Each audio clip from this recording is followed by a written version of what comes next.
Hello everyone, welcome to my another mini blog.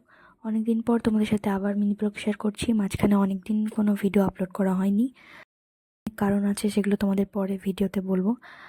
এখন আমি যাচ্ছি পড়তে, মানে অনেক দিন আগেরই ভিডিও তাই বলছি। এখন আমি যাচ্ছি পড়তে, আর পড়তে গিয়ে দেখি স্যার এখন পড়াচ্ছে, আর আমি তো রানীগঞ্জে টিউশন পড়তে যাই, আশা করি সবাই এখন বুঝে গেছো।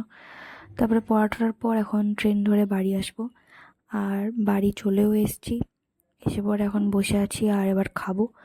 খাওয়া দাওয়ার পর আমি বিকালবেলাতে একটুখানি বাবানের সাথে দোকান গেছিলাম। ও আমাকে বলেছিল নেল পলিশ কিনে দেবে, কারণ আমার হাতে নোকে কোনো নেল পলিশ নেই, আর যেগুলো ছিল সব শুকিয়ে গেছে, মানে না পরে পরে সব নষ্ট হয়ে গেছে। মানে কি বলবো, 10-12টা নেল পলিশ পুরো নষ্ট। তো যাই হোক, ওর সাথে আমি একটা স্টেশনারি দোকানে গেলাম, আর সেখান থেকে এই কালারটা আমাকে চুজ করে দিল আর নিয়ে এলাম। আর আরও অনেক কিছু জিনিস নিয়ে এসেছি, কারণ কি কালকে যাবো পিকনিক। ওই পিকনিকের যে বড় ব্লগটা শেয়ার করেছিলাম, সেই পিকনিক।